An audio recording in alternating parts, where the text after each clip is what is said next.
बढ़ाएं अपना कदम सक्सेस की ओर मार्गदर्शन कोचिंग इंस्टीट्यूट के साथ। मार्गदर्शन कोचिंग इंस्टीट्यूट बिहार में एकमात्र कोचिंग संस्थान IIT and medical entrance exam के लिए।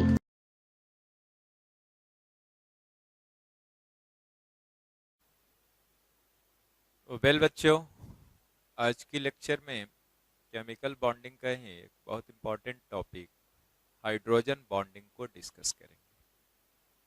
तो यहाँ लिखा है हाइड्रोजन बॉन्ड। तो आइए देखते हैं क्या है। तो डिफाइन किया पहले कि hydrogen bond is an electrostatic force of attraction. तो ये भी क्या है? Electrostatic force of attraction between hydrogen and atoms of most electronegative elements, fluorine, oxygen, nitrogen, where hydrogen is bonded to any one of these elements. तो definition को पढ़ दिया। अब इस तरह से समझ लो कि याद हो जाए। देखो, हाइड्रोजन बॉन्ड जो हुआ वो एक weak electrostatic force of attraction ही है। Weak electrostatic force of attraction. Condition hydrogen bond के लिए क्या हुआ? ये जो हाइड्रोजन बॉन्ड बनेगा वो किसके किसके बीच बनेगा? हाइड्रोजन और फ्लोरीन, ऑक्सीजन, नाइट्रोजन के बीच। हाइड्रोजन और फ्लोरीन, ऑक्सीजन, नाइट्रोजन के बीच। और हाँ, एक सबसे इंपॉर्टेंट फैक्ट हुई ये कि जो हाइड्रोजन हाइड्रोजन बॉन्ड का फॉर्मेशन करेगा नॉर्मली वो जुड़ा होना चाहिए, लिंक्ड होना चाहिए फ्लोरीन, ऑक्सीजन या नाइट्रोजन से। तो आप ऐसे सिंप्लीफाइड फॉर्म में याद रखो कि हाइड्रोजन बॉन्ड में hydrogen electrostatic force of attraction के थ्रू फ्लोरीन, ऑक्सीजन या नाइट्रोजन से लिंक होता है। और जो हाइड्रोजन फ्लोरीन, ऑक्सीजन या नाइट्रोजन से इलेक्ट्रोस्टैटिक फोर्स ऑफ अट्रैक्शन से लिंक होकर हाइड्रोजन बॉन्ड बना रहा है, वो वाला hydrogen that should be linked with fluorine, oxygen and nitrogen. यही लिखा है कि hydrogen bond is an electrostatic force of attraction between hydrogen and atoms of most electronegative elements. कौन कौन most electronegative elements? Fluorine, oxygen, nitrogen. और ये तीनों जो एलिमेंट्स है तुम्हारे first three most electronegative elements है, फ्लोरीन, ऑक्सीजन, नाइट्रोजन। तो हाइड्रोजन का इनके साथ, इधर फ्लोरीन के साथ और ऑक्सीजन के साथ और नाइट्रोजन के साथ हाइड्रोजन बॉन्ड का फॉर्मेशन होगा। और वो हाइड्रोजन भी किससे लिंक होना चाहिए? जो इनके साथ हाइड्रोजन बॉन्ड बना रहा है, जो इनके साथ इलेक्ट्रोस्टैटिक फोर्स ऑफ अट्रैक्शन से लिंक हो रहा है, that hydrogen should be linked with, लिखा है, where hydrogen is bonded to any one of these element. तो कौन से दीज एलिमेंट? यही इनके साथ जुड़ा हुआ हाइड्रोजन। हाइड्रोजन बॉन्ड के फॉर्मेशन में वही हाइड्रोजन पार्टिसिपेट करेगा जो फ्लोरीन, ऑक्सीजन या नाइट्रोजन से लिंक्ड हो। और वो इन एलिमेंट्स के साथ, फ्लोरीन, ऑक्सीजन और नाइट्रोजन के साथ इलेक्ट्रोस्टैटिक फोर्स ऑफ अट्रैक्शन से लिंक होगा। तो अब डेफिनेशन आप लोग पूरी तरह समझ गए। अब एक नोटेबल फैक्ट लिखा गया है कि chlorine also exhibit hydrogen bonding in those cases where intramolecular hydrogen bonding exist. तो ऐसे क्लोरीन हाइड्रोजन बॉन्ड का फॉर्मेशन नहीं करता है, लेकिन ऐसे केस में क्लोरीन भी हाइड्रोजन बॉन्ड का फॉर्मेशन करेगा जहां इंट्रामोलेकुलर हाइड्रोजन बॉन्डिंग हो रही है। इंट्रामोलेकुलर का मतलब विदिन ए मॉलिक्यूल, एक मॉलिक्यूल के अंदर हाइड्रोजन बॉन्ड बन रहा है। जैसे कुछ एग्जाम्पल लिखा है, क्लोरल एक बड़ा इंपॉर्टेंट कंपाउंड है क्लोरल, ट्राइक्लोरो एसिटल्डिहाइड हाइड्रेट, यही क्लोरल होता है। तो CCl3CHO इंटू H2O, ये फॉर्मूला है क्लोरल का। इसमें इंट्रामोलेकुलर हाइड्रोजन बॉन्डिंग है। और दूसरा भी एग्जाम्पल लिखा है, ऑर्थोक्लोरोफेनॉल। ऑर्थो बेंजीन रिंग में 1-2 पोजीशन को कहते थे। ये बातें आप डाइपोल मोमेंट पढ़ते समय देखे थे, और आगे फिर नोमेनक्लेचर में ये बातें आएंगी। IUPAC नोमेनक्लेचर, जब ऑर्गेनिक कंपाउंड्स की नोमेनक्लेचर आप पढ़ेंगे तो वहां ऑर्थो मेटा पारा वैसे बतला दिया गया है, उतना ही यहाँ भी। फिर बोल रहा हूं कि बेंजीन रिंग में अगर 2 सब्स्टिट्यूएंट एडजेसेंट कार्बन्स पे हो, मतलब 1 और 2 पोजीशन पे हो, तब फिर ऑर्थो कहते हैं उसको। 1 और 3 पोजीशन पे हो तब उसको मेटा रिलेटेड कहते या मेटा पोजीशन कहते, और 1 और 4 पे हो तब उसको पैरा कहते। तो ये हो गया ऑर्थोक्लोरोफेनॉल, 1-2 रिलेटेड है।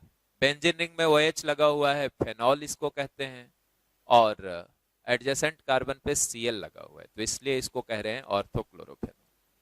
जैसे क्लोरल को दिखाया गया, फॉर्मूला लिखा गया था, देखो ये CCl3CHO इंटू H2O। तो कार्बन 2 हुआ, क्लोरीन 3 हुआ, ऑक्सीजन 2 हुआ, हाइड्रोजन 3 हुआ। तो यहां से देखो, ये हाइड्रोजन 3 हो गया, क्लोरीन 3 हो गया, कार्बन 2 हो गया, ऑक्सीजन 2 हो गया। तो यह स्ट्रक्चरल फॉर्मूला हुआ क्लोरल का। यही क्या है? Chloral hydrate. Chloral hydrate.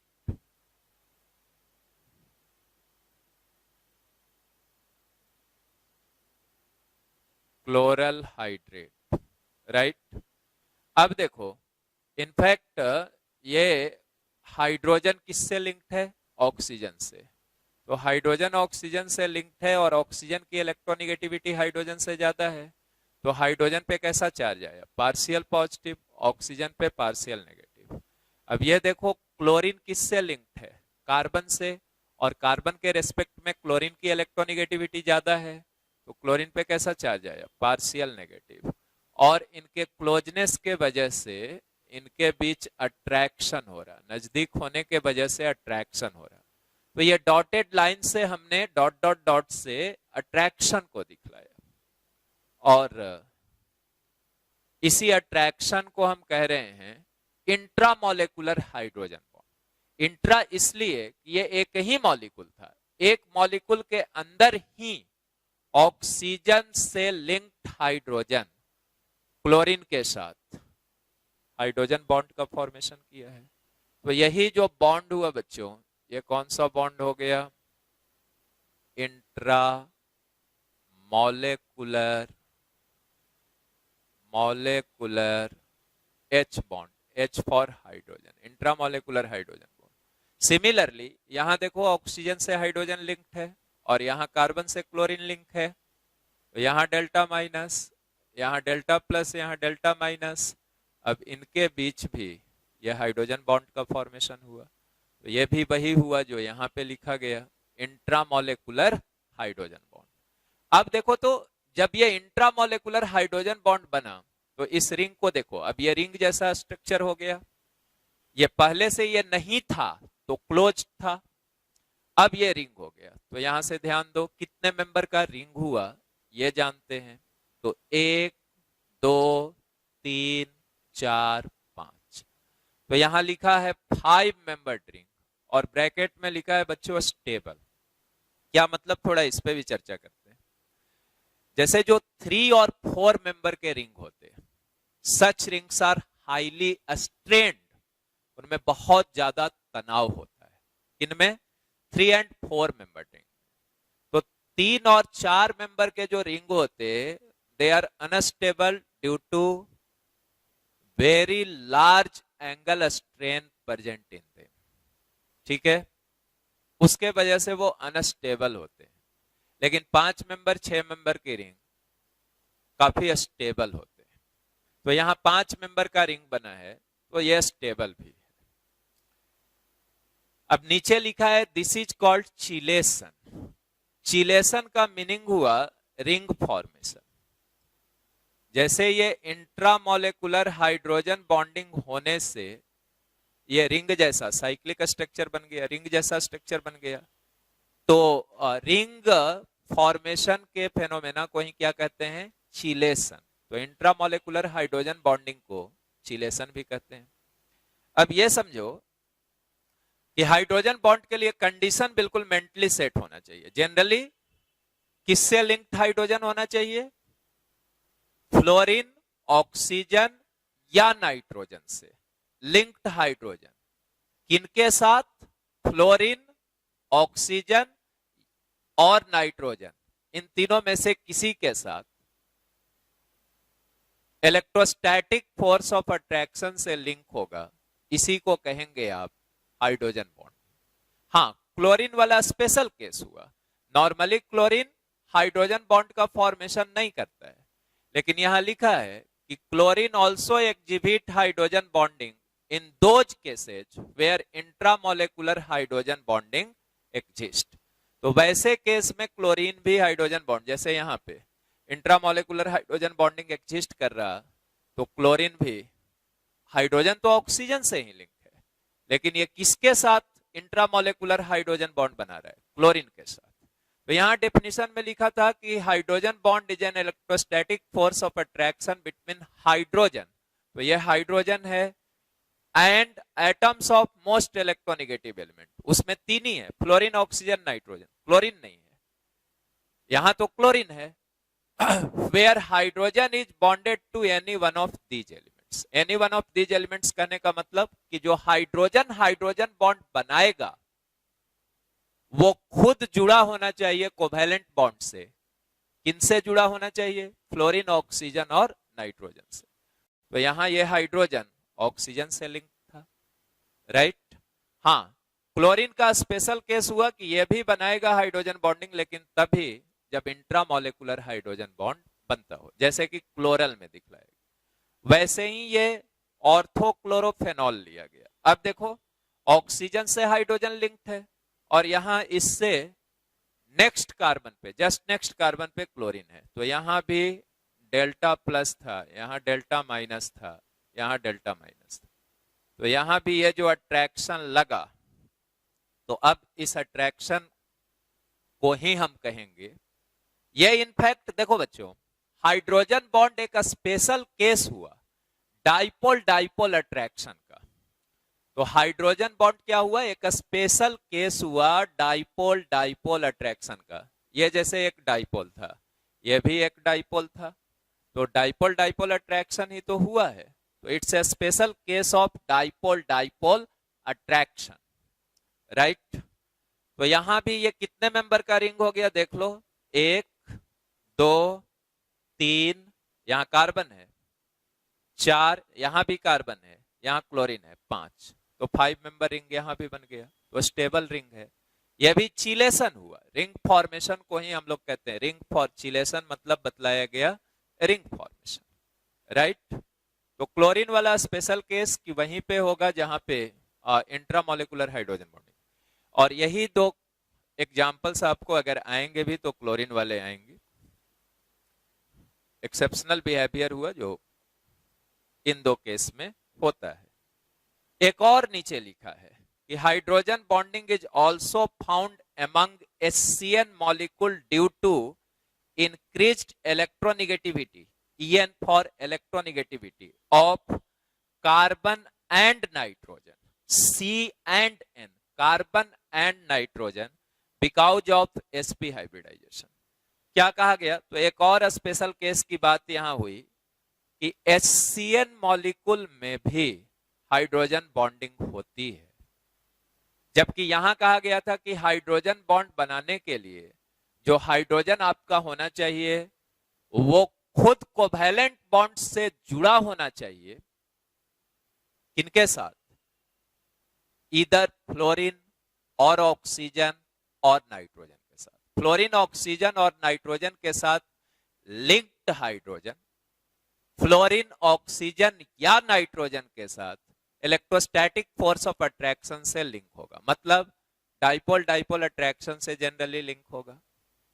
Right, तो यही हाइड्रोजन बॉन्ड था। तो HCN में देखो, HCN में तो हाइड्रोजन ना तो फ्लोरीन से जुड़ा है, नहीं ऑक्सीजन से जुड़ा है, नहीं नाइट्रोजन से जुड़ा है। यहां तो हाइड्रोजन किससे जुड़ा है? कार्बन से जुड़ा है। लेकिन ये कार्बन sp हाइब्रिडाइज्ड है। क्यों sp हाइब्रिडाइज है? तो हाइब्रिडाइजेशन आप पढ़ चुके हो, अटैच्ड एटम दो ही है और कार्बन पे कोई लोन पेयर नहीं है, तो इसकी स्टेरिक नंबर 2 हुई, और स्टेरिक नंबर 2 हुई तो हाइब्रिडाइजेशन sp हुई।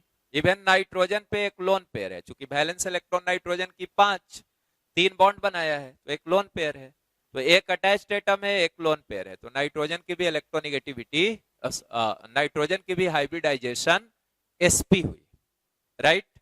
तो कार्बन जब sp हाइब्रिडाइज्ड हो गया तो इसमें s कैरेक्टर बढ़ गया। याद करो, electronegativity directly proportional to s character in hybrid orbital. तो sp हाइब्रिडाइज्ड कार्बन की जो इलेक्ट्रोनिगेटिविटी होती वो इवन sp3 हाइब्रिडाइज्ड नाइट्रोजन से ज्यादा हो जाती है। तो इसीलिए दो, जबकि यहां पे कार्बन sp है और हाइड्रोजन sp हाइब्रिडाइज्ड कार्बन से जुड़ा हुआ, फिर भी यहां सफिशिएंट पार्शियल पॉजिटिव कैरेक्टर है टू फॉर्म हाइड्रोजन बॉन्ड। ये डेल्टा प्लस, क्योंकि ये लेस इलेक्ट्रोनिगेटिव, ये मच मोर इलेक्ट्रोनिगेटिव, तो यहां डेल्टा माइनस दिखाया है, राइट। वैसे ही यहां डेल्टा प्लस हुआ, यहां डेल्टा माइनस हुआ, तो इसमें भी हाइड्रोजन बॉन्ड बना।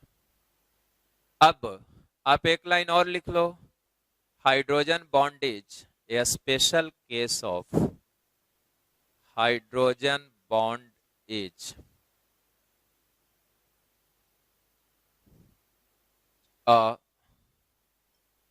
a special case of dipole attraction,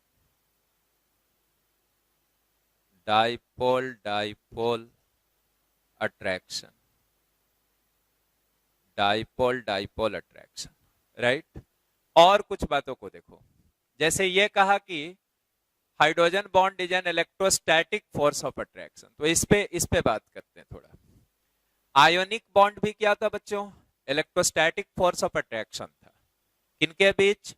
oppositely charge ions के बीच। अपोजिटली चार्ज आयंस बोले तो मतलब हुआ केटायंस और एनायंस के बीच लगने वाला फोर्स ऑफ अट्रैक्शन। तो केटायन और एनायन की जब बात होगी तो वहां पे फुल चार्ज हुआ। लेकिन जो हाइड्रोजन बॉन्ड है, यहां पे देखो ये जो अट्रैक्शन लग रहा है किनके बीच लग रहा है? पार्शियल चार्जेज के बीच, फ्रैक्शनल चार्जेज के बीच। तो जो फ्रैक्शनल चार्जेज के बीच अट्रैक्शन होगा उसकी जो मैग्नीट्यूड होगी, अट्रैक्शन की जो मैग्नीट्यूड होगी या अट्रैक्शन की जो स्ट्रेंथ होगी वो काफी कम होगी compare to the attraction that acts between full charges. तो ये काफी कमजोर बॉन्ड होगा। इवन ये कोवैलेंट बॉन्ड से भी कमजोर होगा, जबकि ये इलेक्ट्रोस्टैटिक अट्रैक्शन ही है, लेकिन चूंकि इलेक्ट्रोस्टैटिक अट्रैक्शन किसके बीच है? पार्शियल चार्जेज के बीच, स्मॉल चार्जेज के बीच। और तुम जानते हो कि कोलंबियन फोर्स ऑफ अट्रैक्शन, जिसको आप F से डिनोट करते थे, directly proportional to Q1 Q2 होता था। मतलब चार्जेज के प्रोडक्ट के डायरेक्टली प्रोपोर्शनल था। तो जब पार्शियल चार्जेज के बीच फोर्स ऑफ अट्रैक्शन लगेगा तो उसकी जो स्ट्रेंथ होगी वो काफी कम होगी। तो हाइड्रोजन बॉन्ड काफी वीक बॉन्ड होगा और इसकी स्ट्रेंथ कोवैलेंट बॉन्ड की स्ट्रेंथ का लगभग 1/10 होता है। और कोवैलेंट बॉन्ड के रेस्पेक्ट में आयोनिक बॉन्ड और ज्यादा स्ट्रांग होता है। इसीलिए तो जो आयोनिक कंपाउंड्स होते हैं उनकी melting point, boiling point covalent compound के रेस्पेक्ट में नॉर्मली ज्यादा होती है, राइट। तो इस बात को भी हम लोग यहाँ पे मेंशन करेंगे कि hydrogen bond is a weak bond, hydrogen bond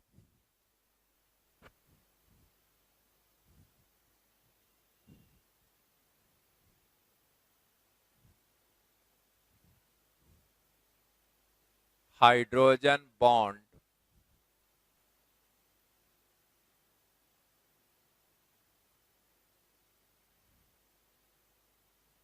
is a weak bond.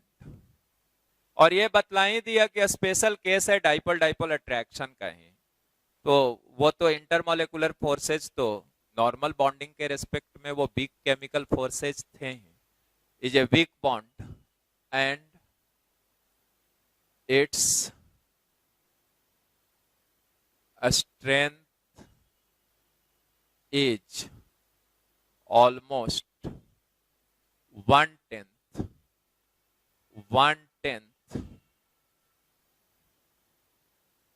the strength of covalent bond।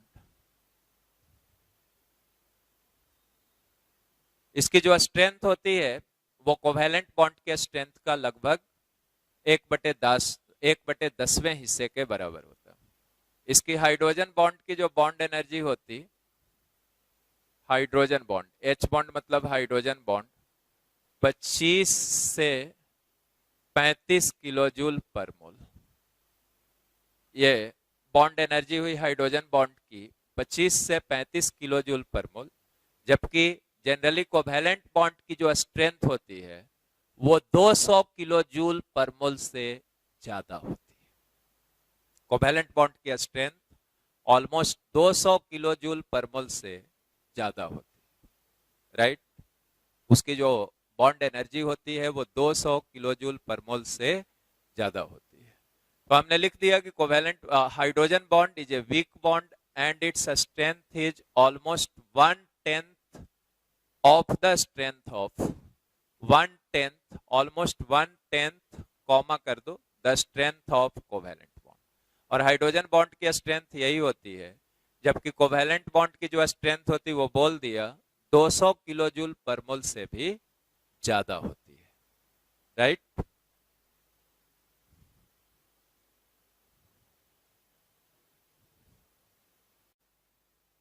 अब आइए टाइप्स ऑफ हाइड्रोजन बॉन्ड।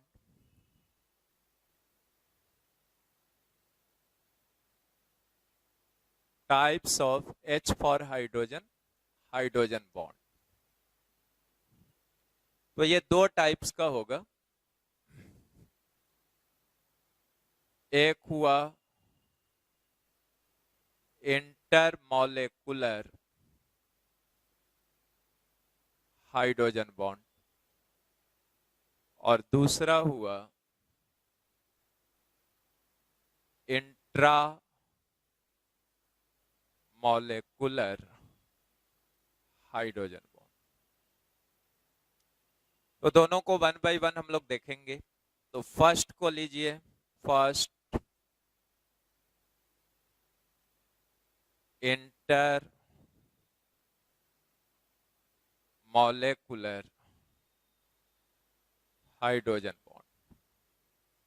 तो यहाँ नाम ही है इंटरमॉलिक्यूलर। तो इंटरमॉलिक्यूलर फोर्सेज प्रीवियस लेक्चर में आपने देखा था।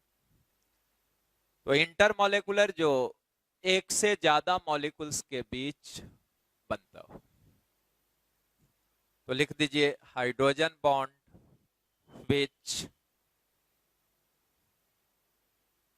Forms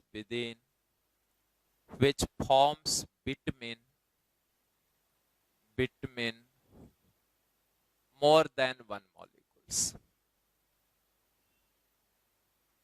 more than one molecules। तो ऐसा हाइड्रोजन बॉन्ड जो एक से ज्यादा मॉलिक्यूल्स के बीच बनता हो उसको क्या बोलोगे? Intermolecular hydrogen bond, right. अब लिखो due to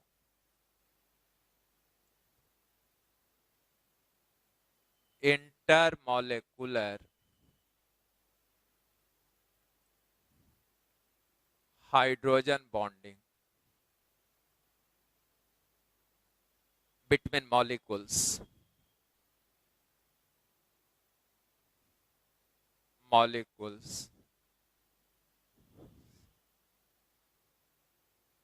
boiling point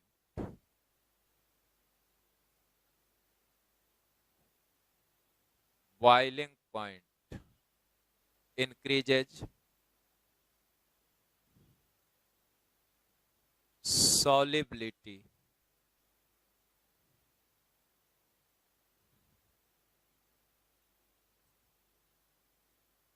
increases viscosity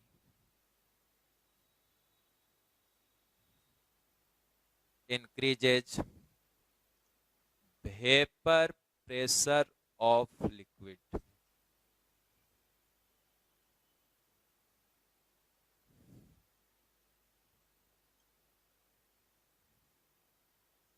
Decreases LIQ dot liquid के लिए लिख दिया, vapour pressure of liquid decreases. तो जब दो या दो से ज्यादा मॉलिक्यूल्स के बीच इंटरमॉलिक्यूलर हाइड्रोजन बॉन्डिंग होती है तो इसके होने से बॉइलिंग पॉइंट बढ़ती है। सॉलिबिलिटी किसमें, तो ये भी लिख दो, solubility in water, in water increase है। वैसे जब सिर्फ सॉलिबिलिटी बोला जाए तो सॉल्वेंट वाटर ही होता है। सिंपली सॉलिबिलिटी बोलने का मतलब ही होता है सॉलिबिलिटी इन वाटर। तो बॉइलिंग पॉइंट बढ़ेगा, सॉलिबिलिटी बढ़ेगा, विस्कोसिटी बढ़ेगा, वेपर प्रेशर ऑफ लिक्विड घटेगा। इन सभी बातों को हम लोग डिस्कस करेंगे डिटेल में। फिलहाल कुछ इंटरमॉलिक्यूलर हाइड्रोजन बॉन्ड की एग्जांपल्स देखें। जैसे हमने लिखा फॉर एग्जांपल अमोनिया मॉलिक्यूल को लिखा NH3, एक मॉलिक्यूल NH3 का लिया, दूसरा मॉलिक्यूल भी NH3 का लिया, वैसे ही तीसरा मॉलिक्यूल भी NH3 का लिया, NH3। अब देखो यहाँ हाइड्रोजन किससे लिंक्ड है, नाइट्रोजन से। तो यहाँ क्या था, डेल्टा प्लस, यहाँ क्या था, डेल्टा माइनस। ये दूसरा मॉलिक्यूल जो NH3 का हुआ, इसमें यहाँ हाइड्रोजन पे डेल्टा प्लस, चूंकि नाइट्रोजन की इलेक्ट्रोनेगेटिविटी हाइड्रोजन से काफी ज्यादा है, फिर यहाँ डेल्टा प्लस डेल्टा माइनस। तो अब देखो ये जो हाइड्रोजन है नाइट्रोजन से लिंक्ड है, और इस हाइड्रोजन के साथ अब यही इलेक्ट्रोस्टैटिक फोर्स ऑफ अट्रैक्शन लग रहा है, डाइपोल डाइपोल अट्रैक्शन। तो यही क्या कहलाएगा, हाइड्रोजन बॉन्ड। हाइड्रोजन बॉन्ड इसलिए कि यहाँ हाइड्रोजन नाइट्रोजन से लिंक्ड है, और वो किसके साथ इलेक्ट्रोस्टैटिक अट्रैक्शन कर रहा, नाइट्रोजन के साथ। तो आपने सीखा कि फ्लोरीन ऑक्सीजन या नाइट्रोजन से लिंक्ड हाइड्रोजन किसके साथ हाइड्रोजन बॉन्ड बनाएगा, फ्लोरीन ऑक्सीजन और नाइट्रोजन के साथ इलेक्ट्रोस्टैटिक फोर्स ऑफ अट्रैक्शन से लिंक होगा, तो उसी बॉन्ड को क्या कहेंगे, हाइड्रोजन बॉन्ड। तो यहां भी अट्रैक्शन हुआ और यही आगे होता चला जाएगा।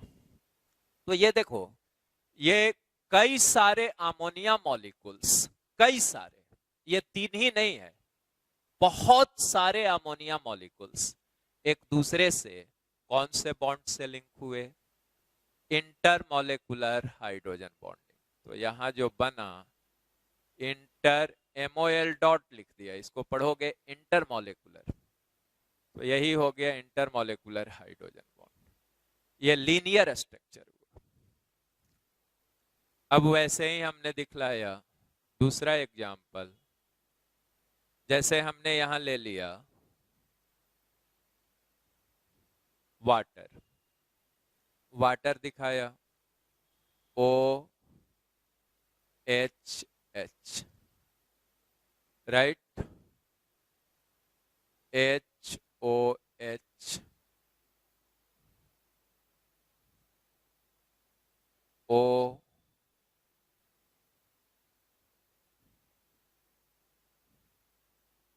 HH, O, HH,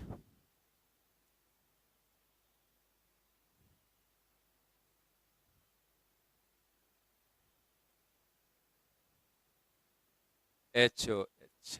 just see, oxygen है, हाइड्रोजन है, OH के बीच कोवैलेंट बॉन्ड है, ऑक्सीजन की इलेक्ट्रोनेगेटिविटी हाइड्रोजन से ज्यादा है, तो ऑक्सीजन पे क्या है, पार्शियल नेगेटिव, और हाइड्रोजन पे पार्शियल पॉजिटिव, हाइड्रोजन पे पार्शियल पॉजिटिव, ऑक्सीजन पे पार्शियल नेगेटिव, हाइड्रोजन पे partial positive, partial positive, partial positive, partial positive, partial negative, partial positive, partial positive. तो जस्ट सी, अब देखो यहां भी हाइड्रोजन पे पार्शियल पॉजिटिव है, पार्शियल नेगेटिव है, यह हाइड्रोजन ऑक्सीजन से लिंक है, तो इस ऑक्सीजन के साथ ये डाइपोल डाइपोल अट्रैक्शन हुआ, और यहां कितना लोन पेयर था, वाटर में ऑक्सीजन के पास दो दो लोन पेयर था, या यूं कहो कि 2 बार ये OH बॉन्ड बनाया है। तो इस OH बॉन्ड के लिए ध्यान से समझ लो, ध्यान से देख लो, इस OH बॉन्ड के लिए यहां डेल्टा प्लस डेल्टा माइनस आया, इस OH बॉन्ड के लिए भी तो इस पे डेल्टा प्लस आया, तो यहां डेल्टा माइनस आया, तो यहां तो 2 बार डेल्टा माइनस है, या यूं भी कह सकते कि 2 लोन पेयर भी है, 2 लोन पेयर है। तो अब इसका फिर से अट्रैक्शन दिखलाया, ये इंट्रामोलेकुलर हाइड्रोजन बॉन्ड पार्शियल नेगेटिव, और ये वाटर का हाइड्रोजन वाला एंड पार्शियल पॉजिटिव। अब यहां पे देखो, यहां फिर से हाइड्रोजन बॉन्ड बना, ये हाइड्रोजन बॉन्ड H और O के बीच अट्रैक्शन हुआ, यहां फिर हाइड्रोजन बॉन्ड बना, तो ये हुआ वाटर में हाइड्रोजन बॉन्ड। तो यहां पे तुम देख सकते हो कि एक वाटर मॉलिक्यूल, जैसे ये एक वाटर मॉलिक्यूल है, तो इसका हाइड्रोजन बॉन्ड काउंट करो, 1 2 3 4, कैसे कैसे, ऑक्सीजन वाले एंड से देखो, तो 1 2, ऑक्सीजन वाले एंड से 2 बार वाटर से जुड़ा, और हाइड्रोजन वाले एंड से भी 2 बार वाटर से लिंक हुआ, तो 2 हाइड्रोजन बॉन्ड ऑक्सीजन वाले एंड से और 2 हाइड्रोजन बॉन्ड हाइड्रोजन वाले एंड से, तो वाटर का पता चला मैक्सिमम 4 हाइड्रोजन बॉन्ड, तो मैक्सिमम 4 इंटरमोलेकुलर हाइड्रोजन बॉन्ड का फॉर्मेशन करेगा। और ये कैसा अरेंजमेंट हुआ बच्चों, टेट्राहेड्रल अरेंजमेंट, यही अरेंजमेंट तो टेट्राहेड्रल था, तो वाटर मॉलिक्यूल एक दूसरे से टेट्राहेड्रली लिंक है, मैक्सिमम 4 हाइड्रोजन बॉन्ड फॉर्मेशन हुआ, राइट। और देखो, और जैसे हम लोग लेते हैं एग्जांपल्स को, फिर इन प्रॉपर्टीज पे बात करेंगे कि क्यों बॉइलिंग पॉइंट बढ़ती है, क्यों सॉल्युबिलिटी बढ़ती है, क्यों विस्कोसिटी बढ़ती है, और क्यों vapour pressure of liquid decrease करता है, तो इन पे हम लोग आ रहे हैं। कुछ और एग्जांपल्स लेते हैं पहले।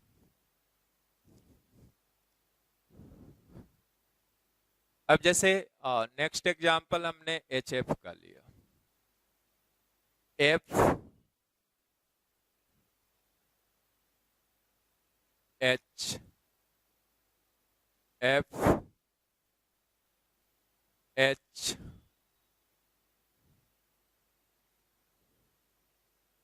F H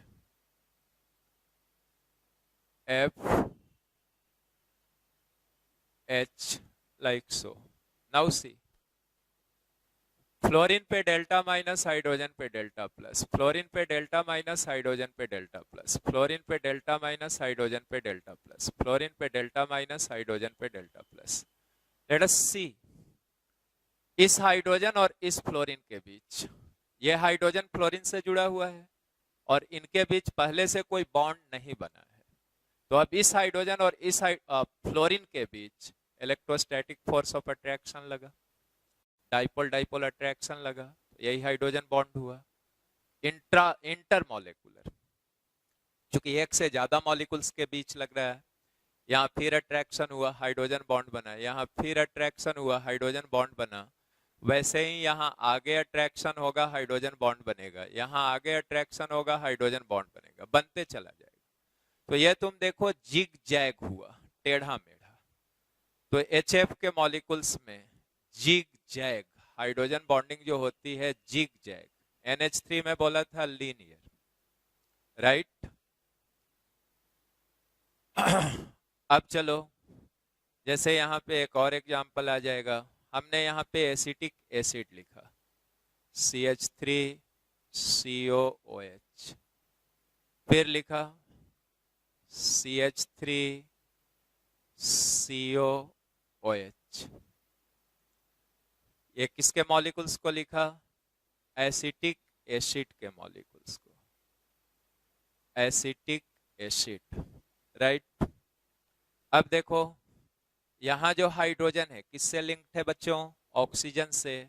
इस पे डेल्टा प्लस, यहाँ डेल्टा माइनस। इस पे कार्बन ऑक्सीजन बॉन्ड है, ऑक्सीजन की इलेक्ट्रोनेगेटिविटी कार्बन से ज्यादा है, तो यहाँ पार्शियल नेगेटिव, कार्बन पे पार्शियल पॉजिटिव। तो अब इनके इनके बीच डाइपोल डाइपोल अट्रैक्शन लगा। वैसे ही यहाँ ऑक्सीजन से हाइड्रोजन लिंक्ड है और यहाँ कार्बन से ऑक्सीजन लिंक्ड है, तो यहाँ डेल्टा प्लस, यहाँ डेल्टा माइनस। यहाँ कार्बन से ऑक्सीजन लिंक्ड है, डेल्टा माइनस। बार बार दिखाने की जरूरत नहीं। तो यहाँ पे हाइड्रोजन बॉन्डिंग हुआ, यहाँ पे हाइड्रोजन बॉन्डिंग हुआ, और ये दो मॉलिक्यूल्स के बीच है। एक मॉलिक्यूल तो ये था, तो इसमें आपस में कोई हाइड्रोजन बॉन्डिंग नहीं है, ये दो मॉलिक्यूल्स के बीच बना। अब कोई बच्चा यहाँ पे एक सवाल पूछता मेरे से, कहता कि सर यहां से इसको कनेक्ट कर देते, इनके इनके बीच यह हाइड्रोजन ऑक्सीजन से जुड़ा है, ध्यान से देखना, यह हाइड्रोजन ऑक्सीजन से जुड़ा है और यह ऑक्सीजन है, तो क्या इनके इनके बीच इलेक्ट्रोस्टैटिक फोर्स ऑफ अट्रैक्शन नहीं लगेगा? यस, लगा सकते हो, लेकिन लगाओगे, इसको कनेक्ट करोगे तो देखो तो कितने मेंबर का रिंग हो रहा है बच्चों? 1 2 3 4, 4 member ring. And that ring, such rings, 3 member rings, 4 member rings will be highly strained. तो ये रिंग कैसा हो जाएगा? स्ट्रेंड हो जाएगा। इसीलिए इसमें इंट्रामोलेकुलर एच बॉन्डिंग नहीं हुआ, एक ही मॉलिक्यूल के अंदर हाइड्रोजन बॉन्डिंग नहीं हुआ, बल्कि एक से ज्यादा मॉलिक्यूल्स एसोसिएट हो रहे हैं। और ये इनफैक्ट डाइमर बनाया, दो मॉलिक्यूल एक साथ लिंक हुए हैं, तो इसको क्या कह दोगे? Dimer formation. तो ये क्या बना लिया? डाइमर। डाइमर, एसिटिक एसिड का डाइमर हो गया। वैसे ही एक और एग्जांपल लिखें, फिर आगे डिस्कस करेंगे। जैसे यहां पे लिखा हमने HOR, ये लिख दिया अल्कोहल, और ये लिख दिया वाटर, HOH। एक मॉलिक्यूल अल्कोहल का लिखा, एक मॉलिक्यूल वाटर का लिखा, फिर यहां अल्कोहल लिख देते, फिर आगे वाटर लिख देते, alcohol water. ROH, OH group लगा हो अल्काइल ग्रुप से, तब वो अल्कोहल हुआ। तो अब देखो यहाँ पार्शियल पॉजिटिव पार्शियल नेगेटिव, यहाँ ऑक्सीजन है, पार्शियल नेगेटिव पार्शियल पॉजिटिव। अब यहाँ जो अट्रैक्शन लग रहा, तो यहाँ भी कौन सा हाइड्रोजन बॉन्ड बना? दो मॉलिक्यूल्स के बीच बना, तो इंटरमॉलिक्यूलर हाइड्रोजन बॉन्ड। आगे बनता जाएगा, आगे बनता जाएगा, राइट। तो इंटरमॉलिक्यूलर हाइड्रोजन बॉन्ड के ये सब कुछ एग्जांपल्स देखे। एक और एग्जांपल लेता हूं, देखो से यहां लिखा मैंने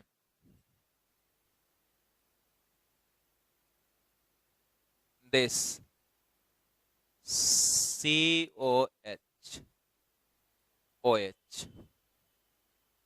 इस कंपाउंड का नाम हुआ, ये देखो दो सब्स्टिट्यूएंट बेंजीन रिंग में लिंक्ड हैं और इनका रिलेटिव पोजीशन 1 2 3 4, तो पारा रिलेटेड हैं, तो ये हुआ पारा हाइड्रोक्सी बेंजल्डिहाइड, पारा hydroxy benzyl, benzyl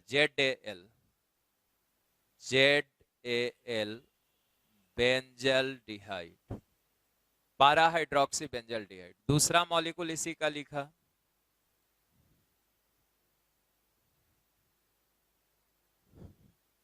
C double बॉन्डो H OH,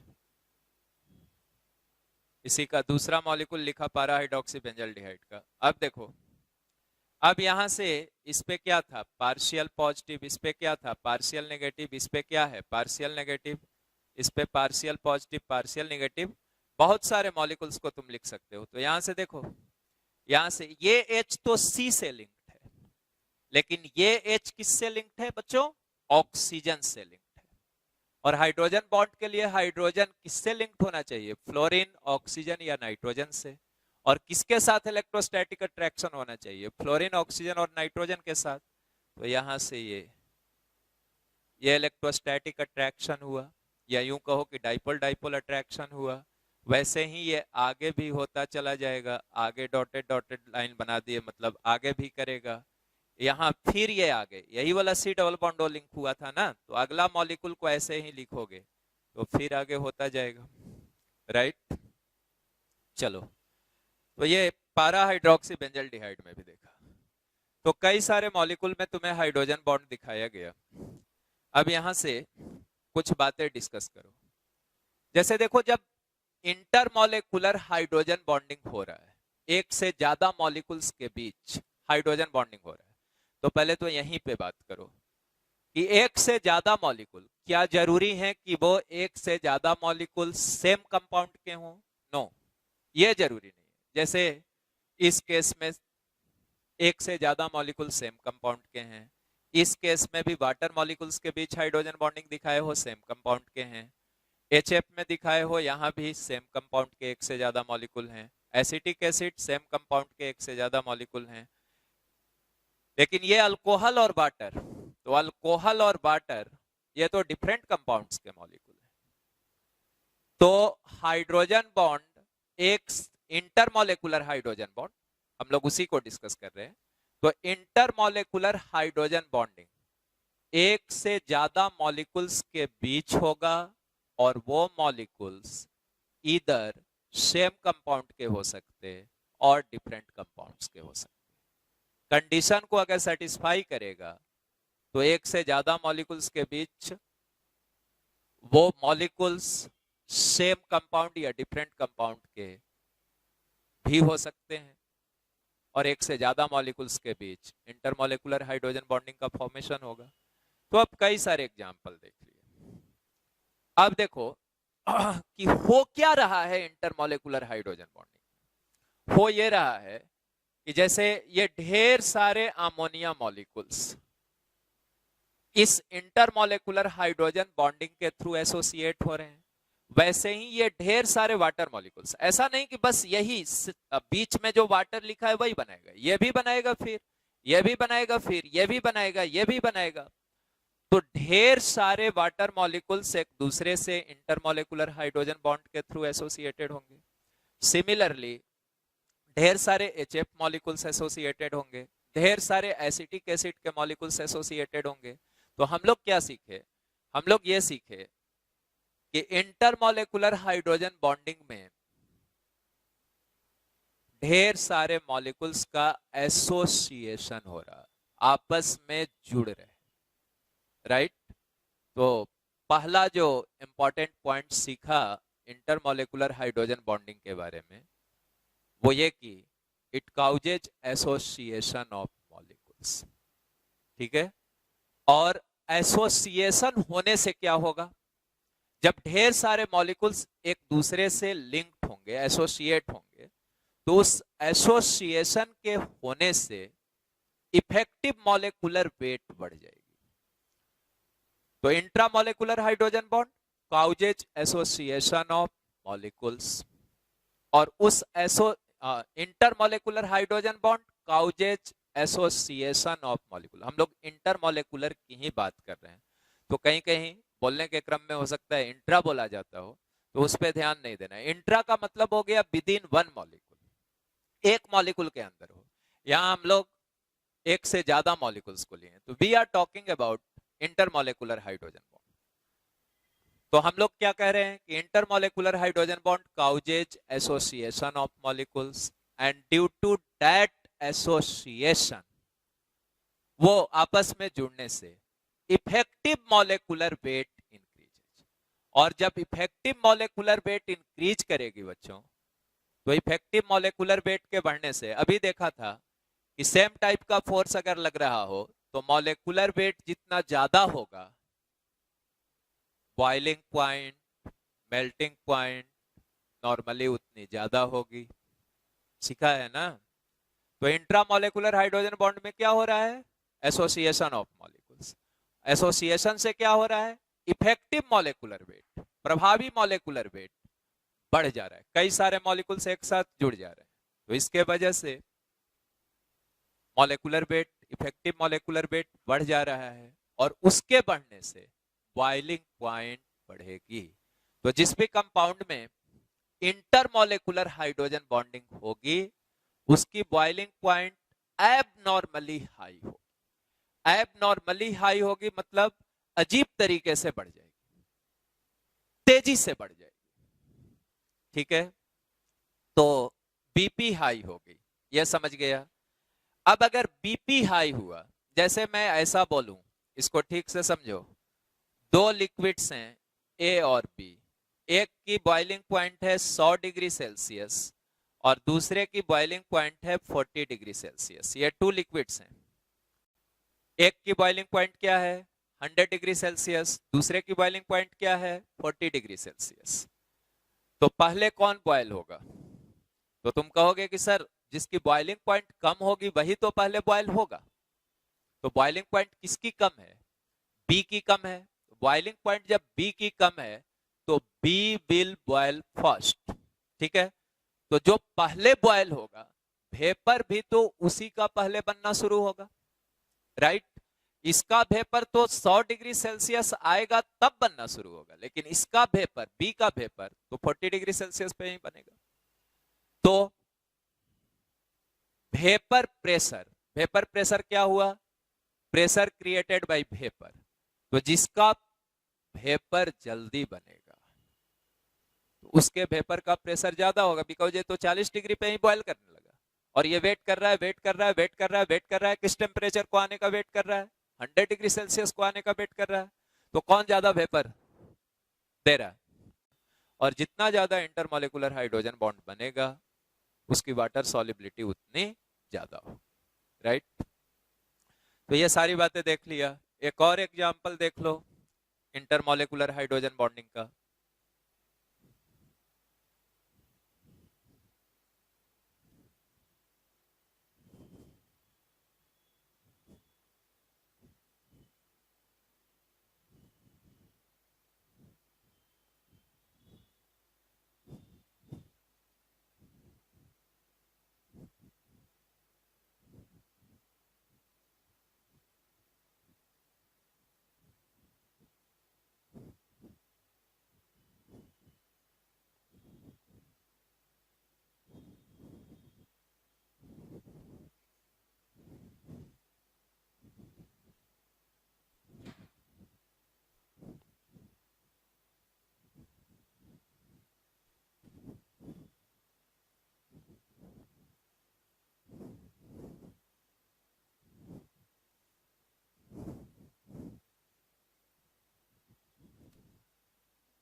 से एक एग्जांपल लिया यहां, पारा नाइट्रोफेनॉल।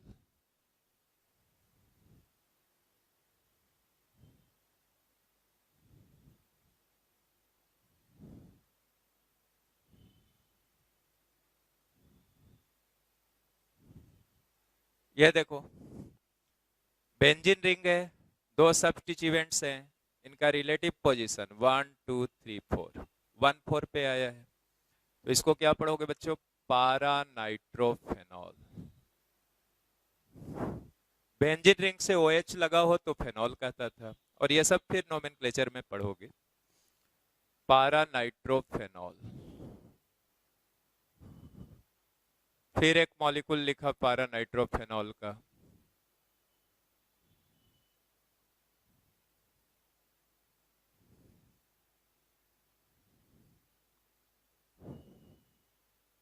पारा नाइट्रोफेनॉल।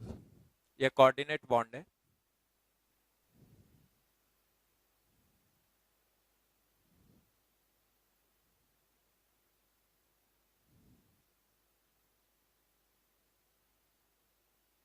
अब देखो ये हाइड्रोजन किससे लिंक्ड है? ऑक्सीजन से,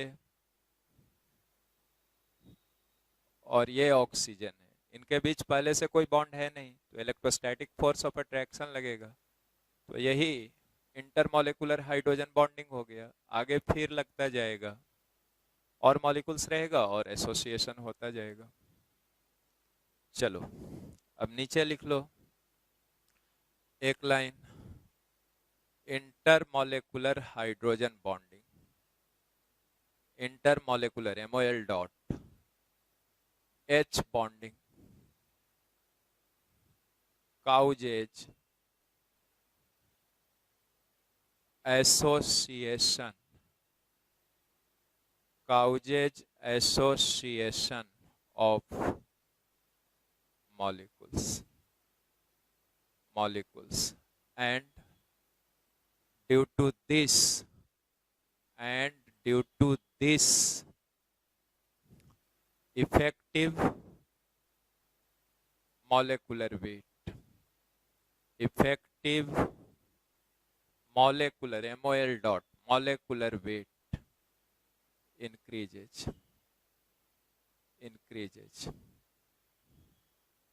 hence intermolecular H bonding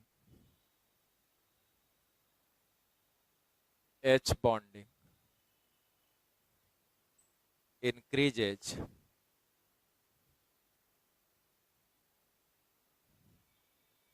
the BP of a compound। इस बात को बोला था, इसको लिख भी दिया। तो ये सारी बातें हो गई। अब आओ इंट्रामोलेकुलर हाइड्रोजन बॉन्ड, सेकंड ले लिया, intra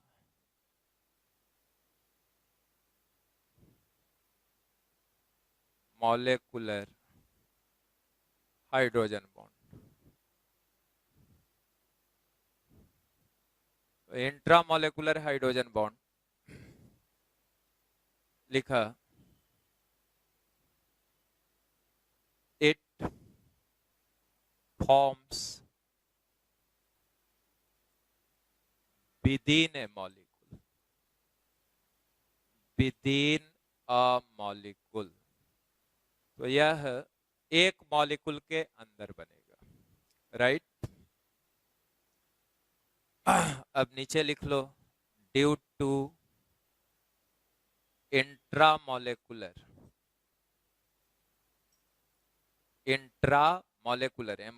MOL dot H bonding, BP decreases solubility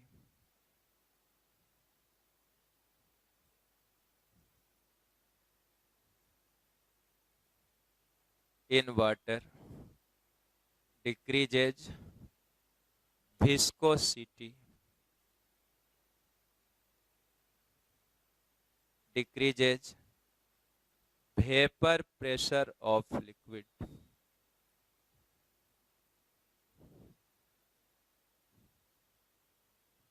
vapor pressure of liquid increases। तो इंटरमोलेकुलर हाइड्रोजन बॉन्ड में जो प्रॉपर्टीज थी इंट्रामोलेकुलर हाइड्रोजन बॉन्ड होने पे, वो प्रॉपर्टीज जस्ट रिवर्स हो गई। वहां इंटरमोलेकुलर हाइड्रोजन बॉन्डिंग के केस में बॉइलिंग पॉइंट, सॉल्युबिलिटी और विस्कोसिटी तीनों बढ़ता था।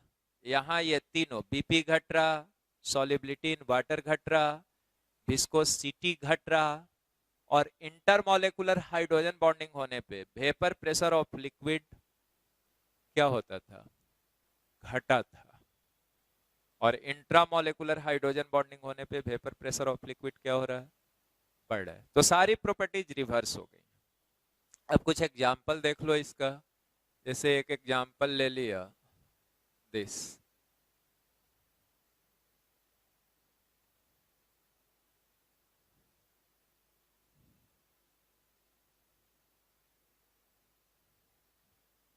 इसको पढ़ते हैं सैलिसाइल एल्डिहाइड।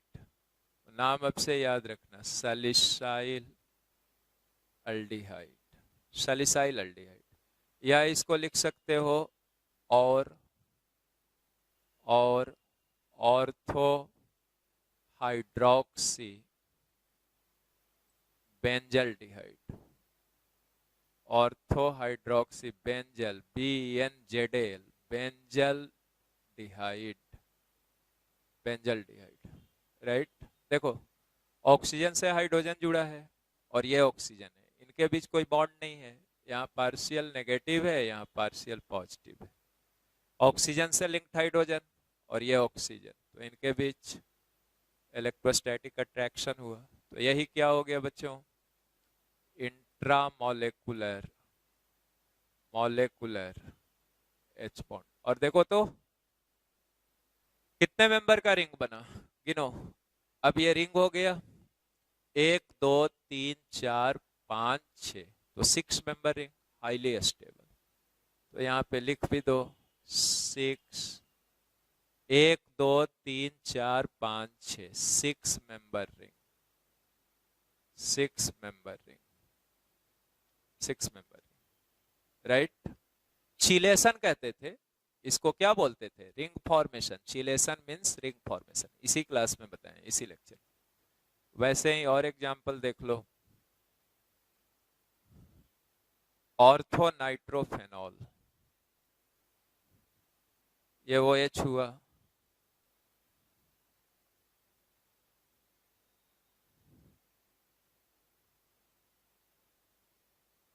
यहां से ये वो से जुड़ा हुआ H है, डेल्टा प्लस, यहाँ N से जुड़ा हुआ O है। ऑक्सीजन की इलेक्ट्रोनेगेटिविटी नाइट्रोजन से ज्यादा, तो इस पे पार्शियल नेगेटिव है, इनके बीच पहले से कोई बॉन्डिंग है नहीं, तो यहीं पे अट्रैक्शन हुआ, तो ये भी क्या हो गया बच्चों, इंट्रामोलेकुलर H bond, hydrogen bond, right.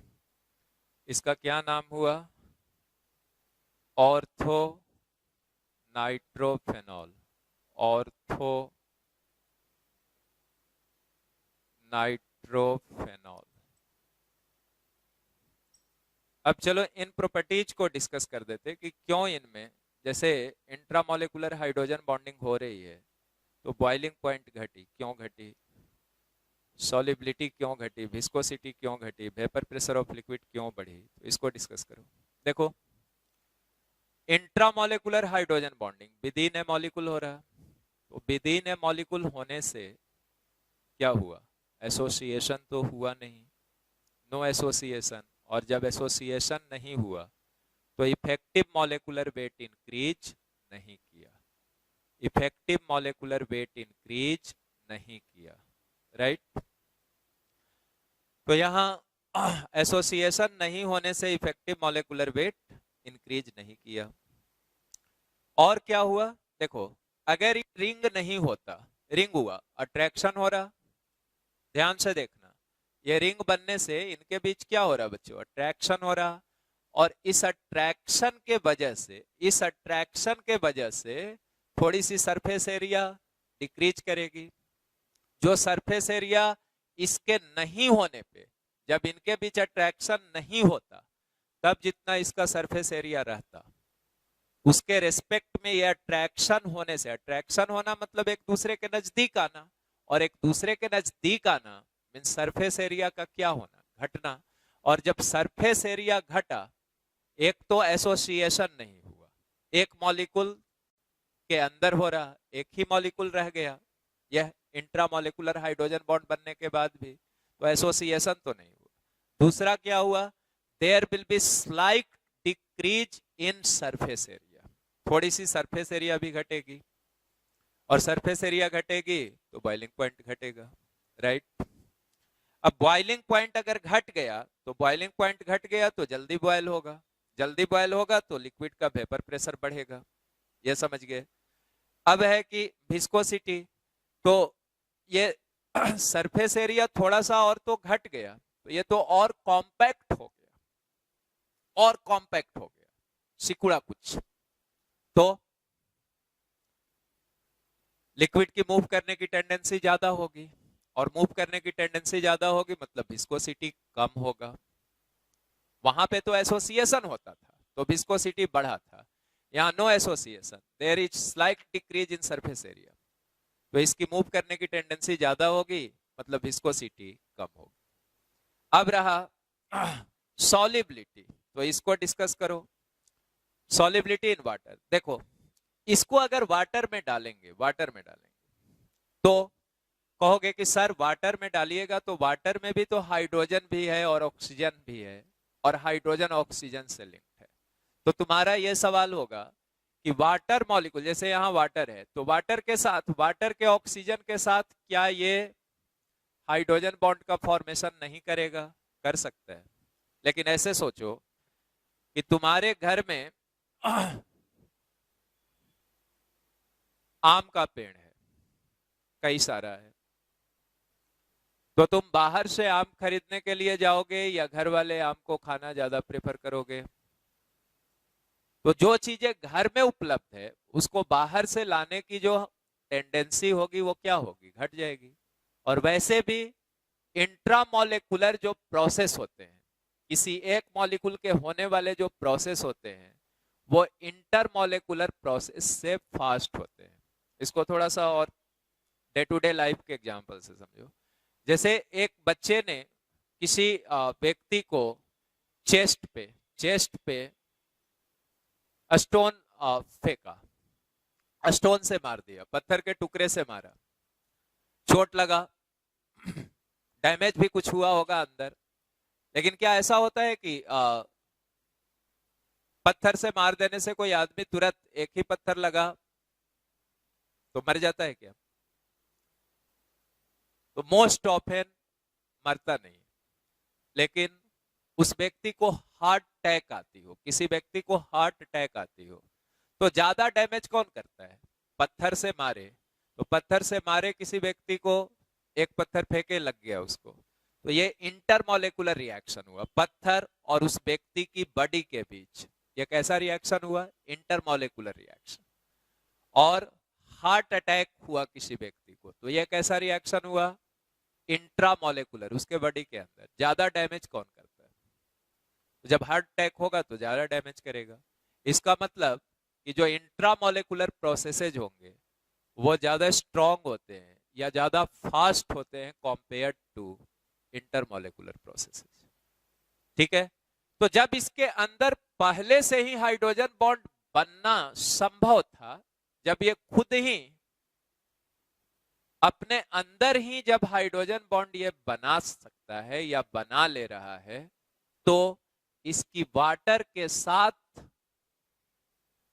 इंटरमोलेकुलर hydrogen bond बनाने की जो टेंडेंसी होगी वो टेंडेंसी क्या हो जाएगी? घट जाएगी। तो चूंकि इसके अंदर खुद इंट्रामोलेकुलर हाइड्रोजन बॉन्ड बन जा रहा, इसलिए वाटर में डालने पे वाटर मॉलिक्यूल्स के साथ इंटरमोलेकुलर हाइड्रोजन बॉन्ड बनाने की इसकी टेंडेंसी बहुत कम होगी। और इसीलिए वाटर सॉल्युबिलिटी ऐसे कंपाउंड्स की घटती है जिसमें इंट्रामोलेकुलर हाइड्रोजन बॉन्डिंग प्रेजेंट है। राइट? तो ये सारी बातों को हमने एक्सप्लेन कर लिया।